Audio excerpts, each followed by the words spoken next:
December 4, 1944, near Luzon's coast in the Philippine Sea, sunrise was breaking.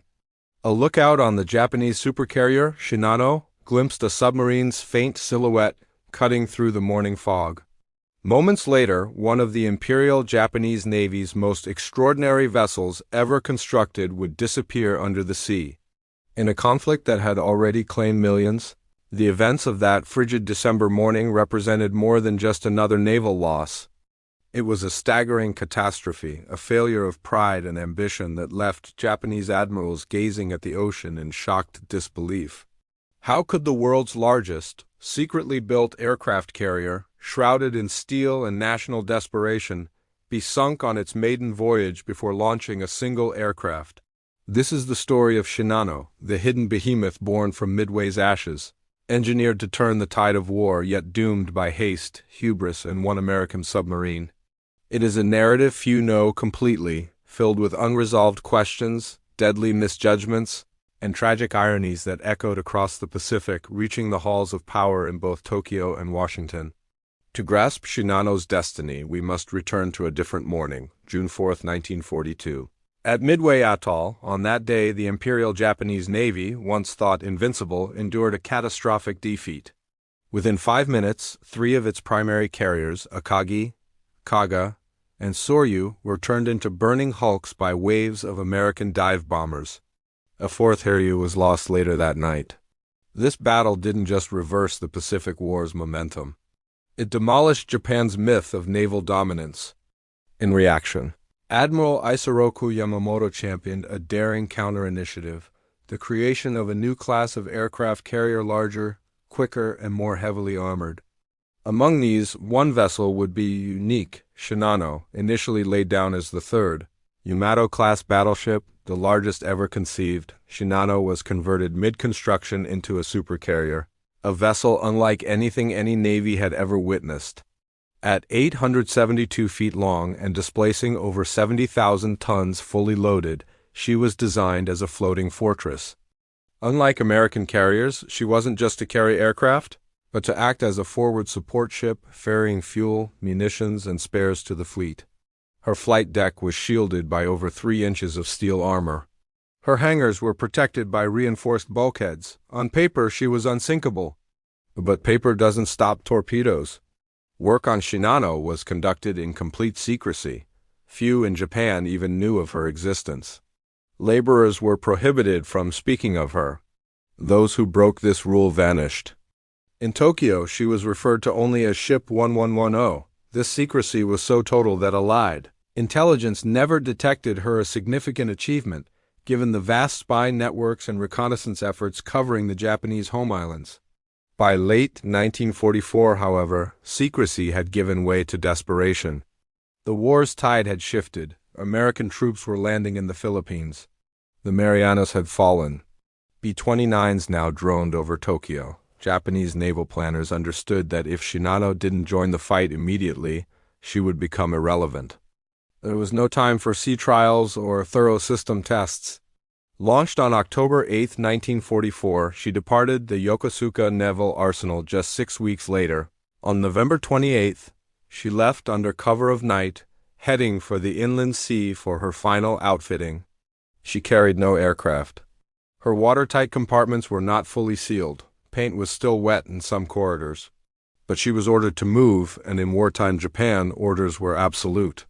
On board were over 2,400 men, a mix of sailors and civilian workers.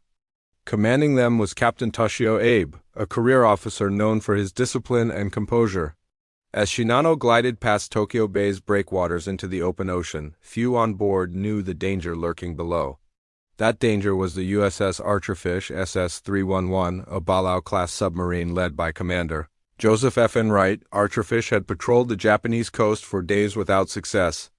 Then, at 8:48 p.m. on November 28th, her radar detected a large, unescorted contact, moving slowly and zigzagging. And Wright didn't know what it was, only that it was massive. A lethal game of cat and mouse ensued. For almost 6 hours, Wright pursued Shinano, fighting to maintain position as the carrier frequently altered course. Japanese naval doctrine required constant zigzagging to avoid torpedoes.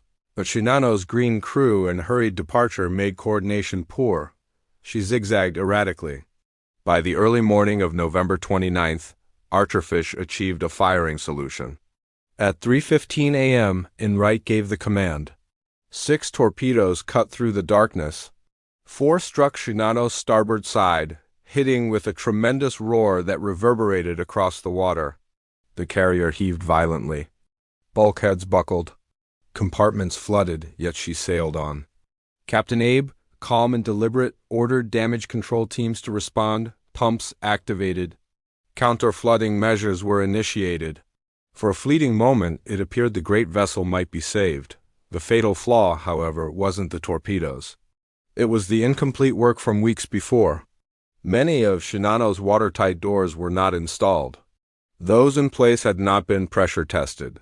The bulkheads were not sealed.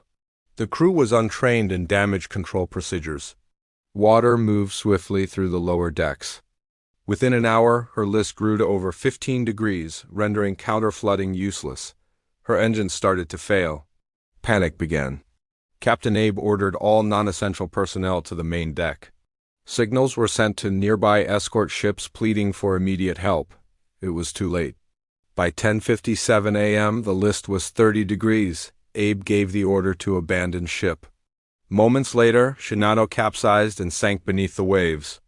Only 17 hours after leaving port, just 1,080 of the 2,400 souls aboard survived. Many were caught below decks, unable to escape as the ship overturned. Others leaped into the frigid water, only to drown or succumb to exposure. Captain Abe did not survive. According to survivors, his final moments were on the bridge, refusing to abandon his post. When news arrived in Tokyo, disbelief became rage. Admiral Sumu Toyota, chief of the Imperial Navy's general staff, supposedly struck his desk and yelled, "It cannot be true!" But it was. The Navy's pride had disappeared without a battle, sunk by one submarine. The vessel meant to secure Japan's naval dominance was now a wreck on the seabed. For the United States, sinking Shinano was a major intelligence victory, though they didn't know it at first. Only weeks later did they confirm the identity of Archerfish's target. Commander Enright eventually received the Navy Cross, though he first reported sinking a cruiser. What destroyed Shinano was not just bad luck or a skillful submarine attack. It was a confluence of critical failures: strategic overreach, hurried construction, poor communication, and a false sense of invincibility. She symbolized Japan's last great wartime gamble, the hope that technological scale could triumph over a failing war effort. The irony is profound. Shinano was built in secret to terrify the American psyche, yet she never fired a shot in anger. She never launched an aircraft. She never finished one mission. Her tale is less of heroism and more about the tragic price of haste and hubris. For Japan, her loss signaled the end of any practical hope for naval recovery. From that point, the Imperial Navy fought a retreating war, low on fuel, ships, and air cover. In the grand history of World War II, Shinano's loss is a mere footnote, one sinking among thousands. Yet for those who served on her, the engineers who built her, and the admirals who envisioned her potential, it was deeply personal. A dream destroyed in one morning, a monument to pride became a steel tomb. As we consider this story, let it remind us of a larger truth. War isn't merely a conflict of machines and tactics. It is a crucible of human decisions, encompassing pride, fear, hope, and error. The Pacific War had many such moments, times when history turned not on grand battles, but on quiet decisions made in secret rooms or dark waters. We inhabit a world where nations still forge weapons in secret, still cling to illusions of invulnerability, still gamble with young lives. If we forget stories like Shinano's, we risk repeating them. So, when you next hear a jet's roar or a ship's launch, think of Shinano, the mightiest carrier that never saw battle.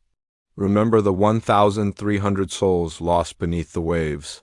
Remember that history is more than dates and names. It is warnings whispered from the past, awaiting an audience. Like this video, share it with a history lover and subscribe for more untold stories from the war that shaped our world. The only way to prevent history from repeating is to remember it.